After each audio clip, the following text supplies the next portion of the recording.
Hello. Oh, did I hit record? Oh, I did hit record. Hi, everybody. Welcome to another episode of I'm Reviewing Here, a podcast where I, Matthew Bussey, watch and review Sight and Sound's top greatest movies of all time. It is Sight and Sound. It's not Sound and Sight. And don't call it S&S because it looks too much like SS, and we all know what that means. We don't need any more SS in this world, on this planet. Please, no, don't call it that. Anyway, that thought I just wanted to get off my chest. Is anyone here a plumber by any chance? Anyone listening? Okay, if you are, please DM me and I'll give you my address. It's Elm Street, because I need a plumber because my basement's leaking.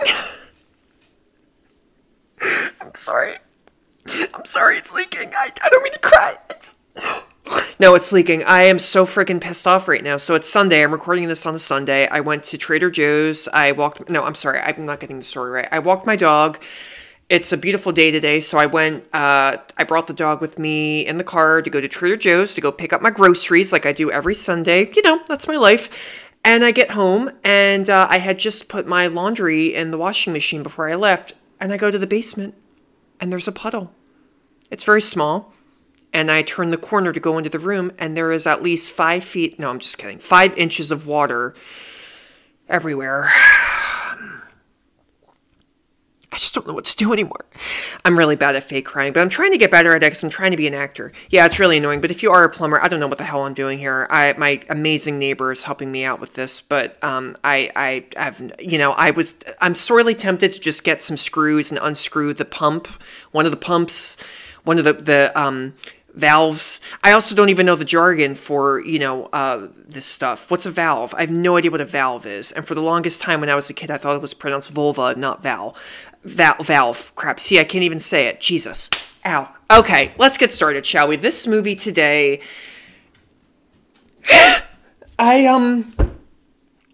going to be hard to talk about because I'm actually not a fan of this movie, but every film lover absolutely loves this movie, and I'm not a fan, so if you love this movie, please don't kill me. It is a movie about something that I really need right now, which is angels. Los Angeles. Yo necesito Los Angeles. Yeah, not Los Angeles. I need the angels. Charlie's Angels. No. Okay. Yes, the movie today, it is a movie by Wim Wenders. Wim Wenders, previously, I reviewed one of his films, Paris, Texas, which I loved. This one is called Wings of Desire.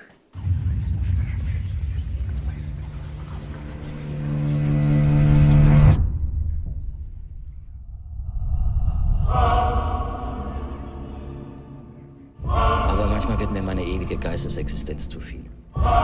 Ich möchte dann nicht mehr so ewig drüber schweben. Ganz andere Flügel werden mir wachsen als die gewohnten. Flügel, über die ich endlich werde staunen können. Nicht bammeln, fliegen! Du bist ein Engel! I can't see you, but I know you're here. I feel it. Je regarde devant moi et le monde se lève devant mes yeux, me monte au cœur.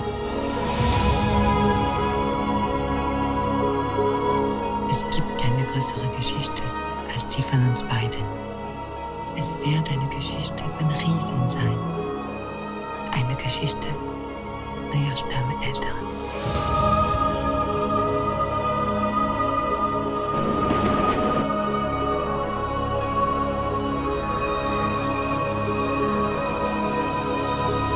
Jetzt oder nie.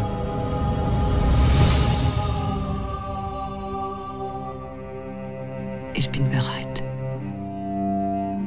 Nun bist du dran. Wings of Desire, or as the Germans call it, Der Himmel über Berlin, which is not the translation of Wings of Desire. I know this because one time I took German and blah, blah, blah, blah, blah. I've gone over that story a million times in my life, probably on this podcast. I don't want to get into it now, okay? Okay, I'm not really mad. I'm just kidding. I am mad about other reasons, but not this movie. No, okay, so Wings of Desire, this came out in 1987. It's a German-made movie because Wim Wenders is German. It was written by him, Peter Handke, and Richard Reitinger. It is It came out a few years after Paris, Texas. Paris, Texas came out in 1984. If you don't remember Paris, Texas, listen to that episode, and then go watch the movie, because it is really good. It's slow, but it's very, very beautifully done. Wings of Desire premiered at the Cannes Film Festival. Wim Wenders won Best Director there. It's been critically acclaimed all these years later. Every film critic, every film historian always mentions Wings of Desire. It's kind of what was I going to say? I did not know this too. I did not know the impact that this movie has had. I knew that critics really liked it. I did not know, though, that there was a sequel called Far Away, So Close.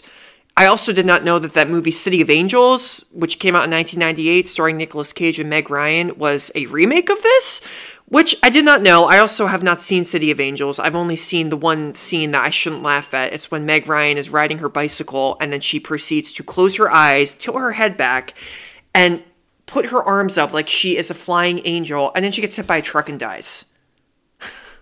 I mean, are you kidding me? Why would you do that? Okay, but then again, I have not seen this movie. Maybe there's a reason in that movie. I don't even know who directed City of Angels. Who did do City of Angels?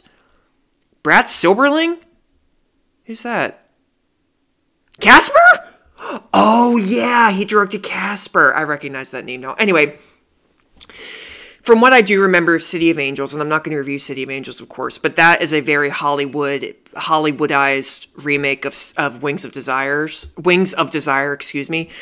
And that is essentially a love story about an angel who basically falls for a human, which you can't really do when you're an angel. Do angels even have sex or get married?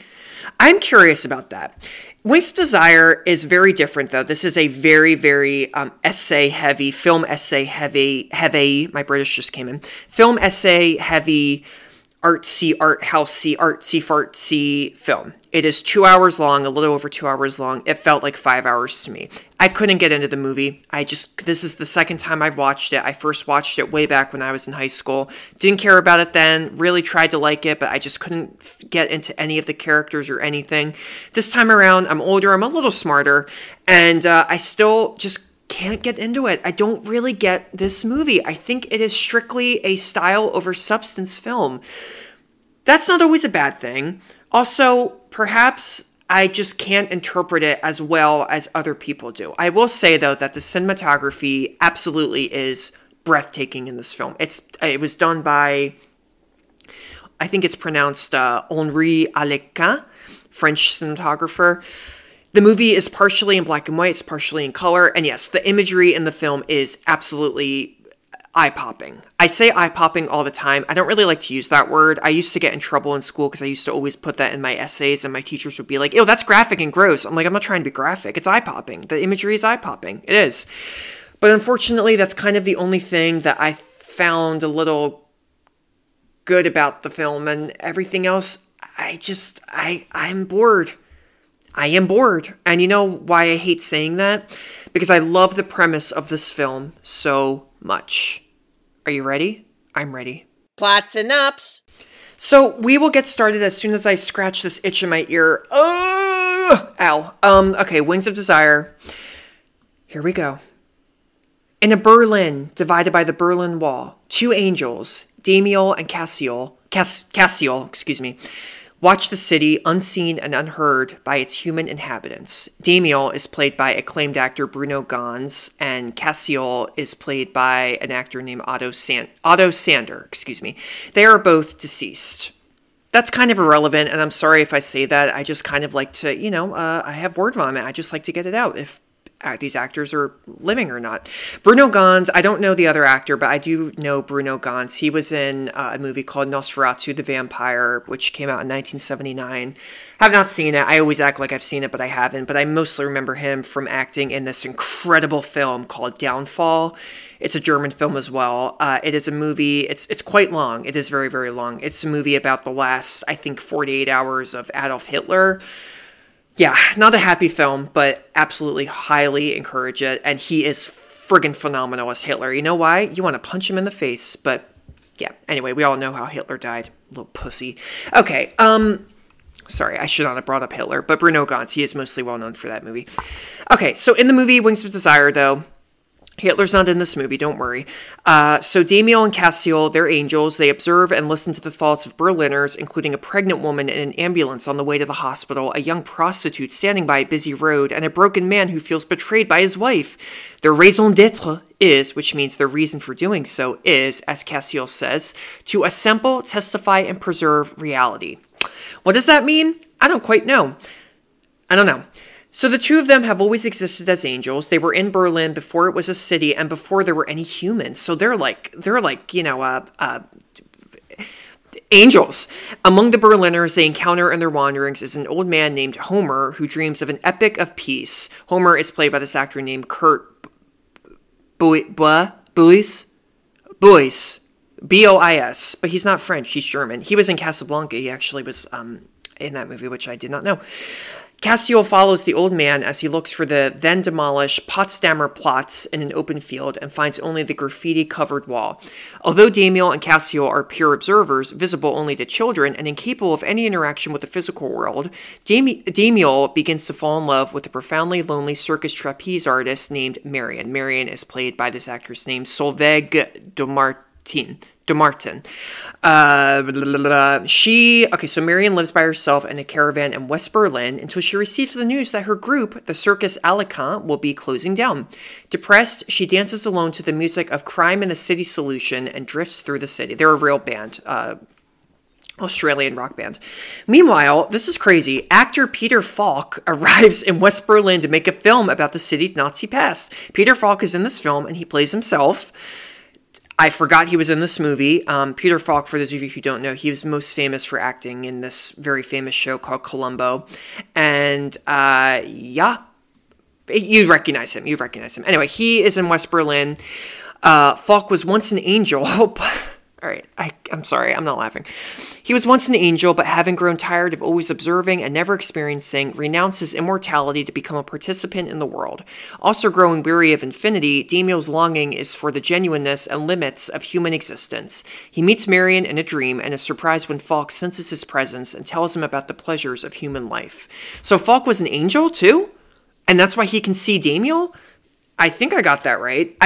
I did not know that the first time I watched this movie years ago. I did not know that. Damiel is finally persuaded to shed his immortality. He experiences life for the first time. He bleeds, sees colors, tastes blood, and drinks coffee. This is when the movie becomes, it goes in color. Because the angels only see in sepia, black and white. It's just the way it is. I hope that they don't I hope if there are angels in real life, they see in color because black and white is beautiful, but what if you see it? I want to see a rainbow. Meanwhile, Cassiel taps into the mind of a young man just about to commit. Oh, this scene is really intense, but good. Taps into the mind of a young man just about to commit suicide by jumping off a building. Cassiel tries to save the young man, but is unable to do so and is left tormented by the experience. Sensing Cassiel's presence, Falk reaches out to him as he had to Damiel, but Cassiel is unwilling to follow their example. Eventually, Damiel meets the trapeze artist Marion at a bar during a concert by Nick Cave, and she greets him and speaks, also Australian. Wim Wenders really likes Australians in this film, Australian musicians. She greets him and speaks about finally finding a love that is serious and can make her feel complete. The next day, Damiel considers how his time with Marion taught him to feel amazed and how he has gained knowledge no angel is capable of achieving. The end. 10.000 Mal habe ich es mir überlegt, aber jetzt mache ich es. Komisch eigentlich, dass ich so ruhig bin. Wieso habe ich eigentlich immer die roten Strümpfe zu den schwarzen Schuhen an? Total behämmert. Neblig. Kalt. Ich habe mir einen Pullover angezogen, bis es kalt wird. Ganz gut, die Jacke. Doch, war ein Sonderangebot. Aber die Tasche reißt auf. Hat sie mir geschenkt. Naja, Kies auf dem Dach. Wieso eigentlich? Damit es nicht wegfliegt oder was? Dummes Zeug. Ich kann mal fliegen, lange man wohl braucht. Das Flugzeug fliegt immer im Kreis. Im Kreis über Berlin. Einmal wird's abstürzen. Ganz schön kalt. Und meine Hände waren immer warm. Das ist eigentlich ein gutes Zeichen. Knirscht so unter meinen Füßen. Wie spät es wohl ist. Die Sonne geht schon unter. Ah ja, logisch, Westen. Ja, wenigstens weiß ich jetzt, wo Westen ist. Dann bin ich jedes Mal mit der U-Bahn nach Osten gefahren, wenn ich nach Hause wollte. 10er-Karte gekauft. Mark gespart. So habe ich die Sonne im Rücken. Und links der Stern. Das ist gut eigentlich. Sonne und ein Stern. Ihre kleinen Füße. Wie sie immer hüpft von einem Mal aufs andere. Tanzt so süß. So süß. Wir waren ganz alleine. Und jetzt, ob sie meinen Brief schon hat. Ich will nicht, dass sie den Brief schon gelesen hat. Eigentlich sagt mir Berlin gar nichts. Havel. Ist das ein Fluss oder ein See? Hab ich nie begriffen. Ja, hinten Nüsse Wedding oder was? Im Osten? Eigentlich ist überall Osten. Komische Leute. Sie schreien. Was sie schreien. Ist mir egal. Ist mir doch egal. Diese ganzen Gedanken. Ich möchte eigentlich gar nicht mehr denken. Ich gehe. Warum eigentlich? Nein. Nine indeed. Okay. All right. Okay. So everything I just explained, it makes it seem like there's a lot of stuff that happens in Wings of Desire, when in reality, it just feels like nothing really happens in this movie. Nothing really happens. I love the premise of this movie so much. Look, I'm a semi kind of almost religious guy, but I'm also a Jew, so Jews aren't really into angels. Angels, it's not really like a Jewish thing in my opinion. But then again, I'm a converted Jew and I don't know everything. So if you're Jewish and you're listening and I screwed up, I'm really sorry. I apologize. But I've always been fascinated by angels, though I love the mythology of angels. If they exist too, I'm sorry, angels, if you're listening. But if you do exist, I apologize. But I'm always fascinated by, the concept of angels because, we always say like people that have almost died or people that, have a lot of good luck. They always say, oh, it's my lucky angel, or, I have an angel over me. I have an angel watching me, and I like how in this movie, Wenders really tackles that concept and shows it head on. And it's not cheesy. It's not cheesy really most of the time. The images of Damiel and Cassiel, standing above these buildings in Berlin, wearing these like black coats and just staring down at everybody, watching, these Berliners live their day-to-day lives. It's gorgeous. It's like a painting, and it's beautifully done. And I love, too, what Wenders, tries to explore here, which is that it's hard out there for an angel. Kind of like that song, It's Hard Out Here for a Pimp. It's hard out there for an angel. It must be hard to be an angel. You can't die. You must be sexually frustrated, as Damiel is, because he falls in love with a trapeze artist. And, it must get really lonely. And also, it must get really hard when, you want to help people, but something goes wrong and you end up not being able to save them, as what happens with Cassiel, with the man who, jumps off the building. But I guess, the question that the movie is maybe trying to explore is how, I don't know, maybe immortality is not as great as it sounds. But at the same time, I'm like, wait, that's such an obvious message though, And I feel like I just feel like I'm missing something in this movie.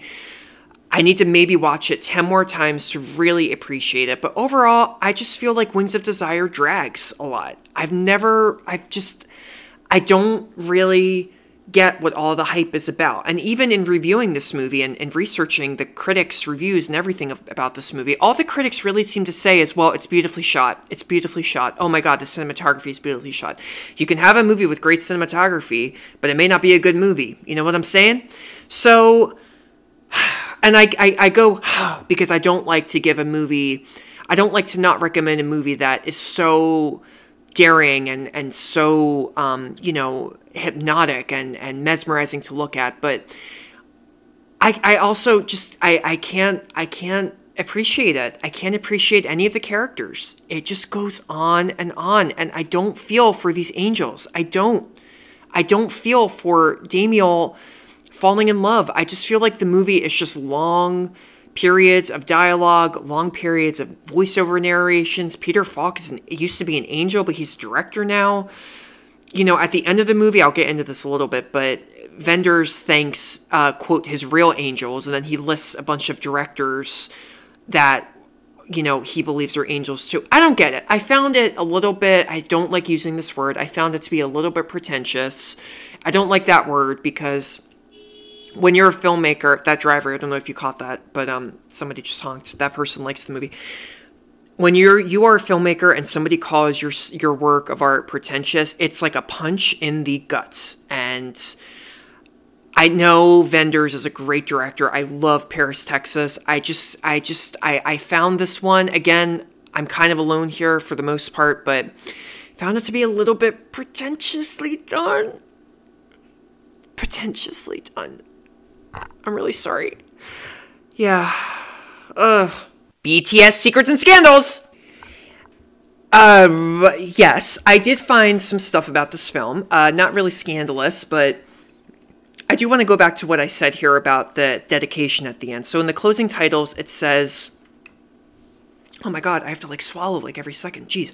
In the closing title, it says, dedicated to all the former angels, but especially to Yasujiro Ozu, Francois Truffaut, and I believe it's Andrei Tarkovsky, all famous directors. I've spoken a lot about Yasujiro Ozu. Francois Truffaut was a very famous French New Wave director, and he was in Close Encounters of the Third Kind.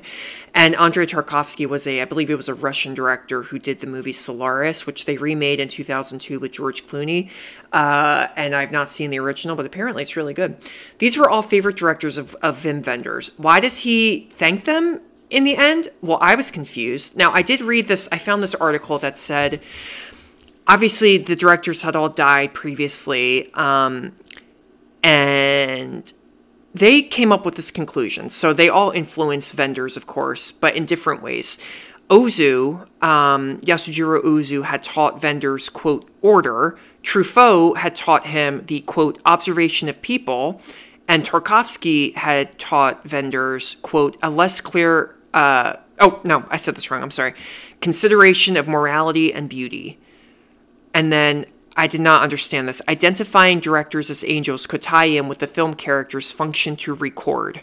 Record, I guess, like record, the past, record, keep everything stored away in a little bit. Like, there's a library in this movie that kind of plays a bit of an important part in this film. For me, it's like, I just feel like what doesn't really work for me is how Wenders is kind of blurring the lines between reality and fiction. I mean, he blends it already with Peter Falk being in the movie, playing himself, claiming to be an angel, but then he also does it here at the end where it's like, thank you all for watching my movie. These were also my favorite directors. And I know you all have angels too that, you love who have influenced you. It's like, I kind of get it, but I don't really understand what it has to do with the movie. It just comes off as a little bit, again, I'm going to use the P word, British. I'm not going to say the full thing. Okay, so that's that. We'll leave it at that. All of the black and white sequences were shot through a one-of-a-kind filter made from a stocking that belonged to cinematographer Henri Alecan's grandmother. Through a stocking? Did not know that. Pretty interesting. On day one of production of the film, Peter Falk went missing. He had never visited Berlin before and took long walks through the city, taking in the sights and meeting people. The producers finally tracked him down in a small cafe, and he was so enchanted with the experience of making this film that he stayed in Berlin an extra week after his role was finished, at his own expense, hoping he would get additional scenes to play. That's very sweet. I like Peter Falk. He's a cute little guy.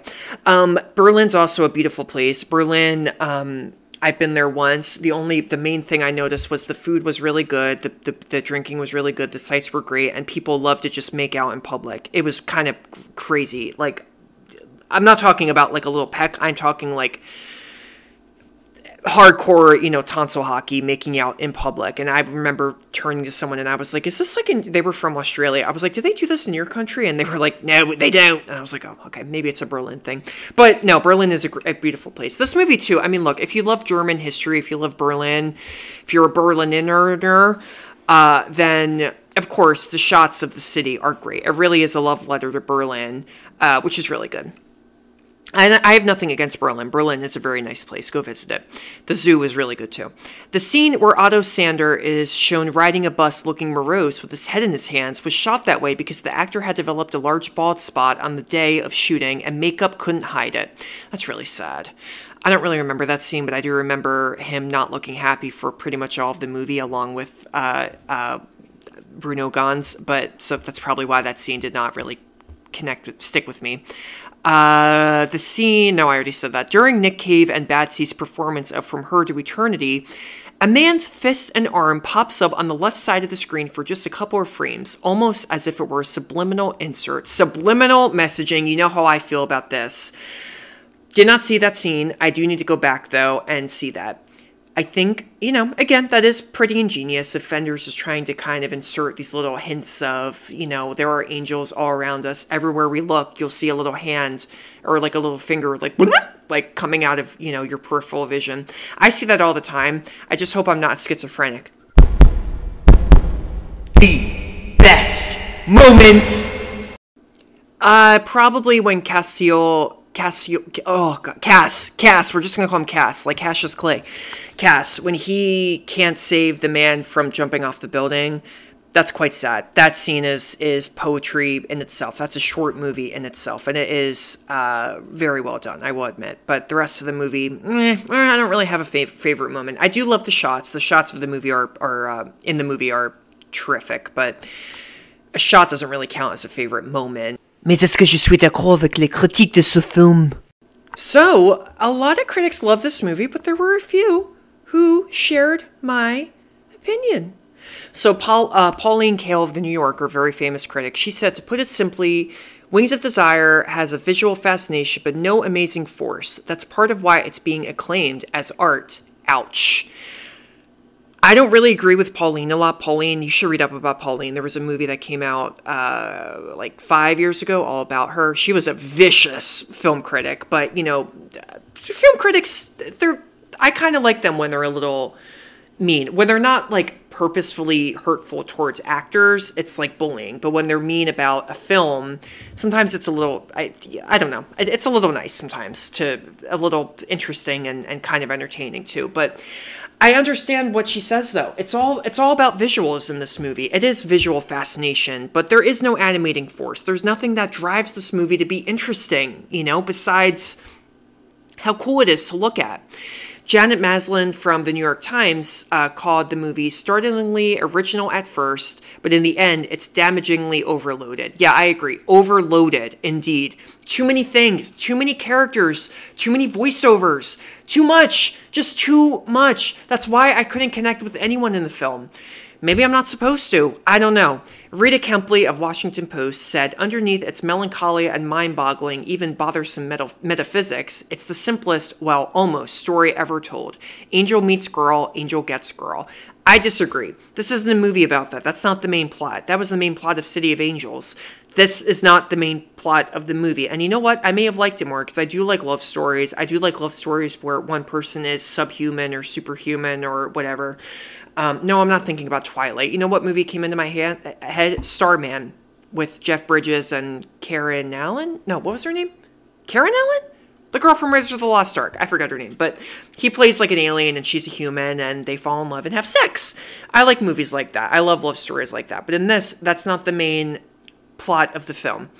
Bill Weber of Slant Magazine said, it's hard to think of another movie of its era that makes the viewer so fully feel like a denizen of its setting. The roving, dollying, craning camera makes angels of us all. Yeah, again, cinematography, very good. I get it. Peter Bradshaw of The Guardian called Wings of Desire a cinema of ideas, almost an essay movie. Why does my British accent keep coming in this episode? I'm really sorry. He called it a cinema of ideas, almost an essay movie, and utterly distinctive. It is distinctive. I haven't seen a lot of movies like Wings of Desire. Yes, I'll give it credit for that. David Stratton for At the Movies Australia called it a stunningly made Valentine to the city of Berlin, which has never been more imaginatively or more beautifully filmed. A joy from start to finish. Beautifully filmed. I did not find it to be a joy, though. I did not. It's not that it's like a sad, dark, depressing movie, but no, I just don't find it to be a joy. No joy. No joy here. Is it really one of the best movies of all time? Stylistically, yes. I would say stylistically, it's a gorgeously shot film and one of the best looking films I've ever seen in a long, long time. I 100% agree with that. Is it really such a masterpiece that it's one of the best films of all time? No, I don't agree that it is. I think Paris, Texas is. That's just a great melodrama with great characters that I cared for more than in this film. And you know what's kind of crazy? I love the concept of this more than Paris, Texas, but I like the movie Paris, Texas more than this. Yeah. But look, you know, it is a classic film. It's a very famous movie. Check it out. you don't have to agree with me. I'm one of the few people who hates Napoleon Dynamite, and I got like death threats for that when I announced that way back in middle school. And I think even my college roommate threatened to kill me when I told him that. Yeah, people are like Looney Tunes for that film. So you don't have to agree with what I say. Check it out. Check out Wim Wenders' Wings of Desire. I watched it on the Criterion channel, and I think as of right now it's on Max still. You can check. But get the Criterion channel. It's a lot better. And I will see you next time. Thank you for tuning in. In the meantime, get your ass off the couch and go to the goddamn movies, okay? Do you need coffee or something? Get coffee at the movies. Oh, it's too expensive. No, it's not that expensive. Not all movie theaters are that expensive. I mean, that's not true. But you can go to a little artsy movie and get a cup of coffee and watch the movie as you're sipping the coffee. And if it's a slow movie, it's good. It can keep you up. That's what caffeine does. You know how many boring movies I've seen and I get a cup of coffee and whoop, I am like, what's the character name? Roadrunner? Anyway, yeah. Beep, beep, that character. That's what I'm thinking of. All right, I'm going to shut up now and go get a plumber. Bye, everybody. Bye-bye.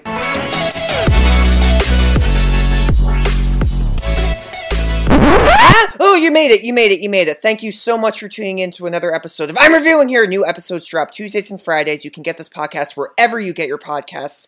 Feel free to follow me on Instagram at I'm Reviewing Here. You can also subscribe on YouTube. New episodes drop there the same day they drop on the podcast. Don't forget to subscribe. Please leave a review if you'd like. Be mean, be nice, hit on me. I don't really care. Candor really, really is important to me, and, you know, it helps the podcast too. So I really hope you enjoyed it. This podcast is brought to you especially by Nervous Chuckles. That is my fake production company because I make people nervously chuckle all the time because they never know if I'm telling a joke or not. So they're always like, do I laugh? Do I not laugh? Is he serious? Is he insane? Did he get out of the loony? What's going on? So if I made you nervously chuckle, then that means that I did my job, and thank you. There is no funding for this podcast, but if you want to give me money, then, yeah, like, hit me up. DM me. Bye-bye.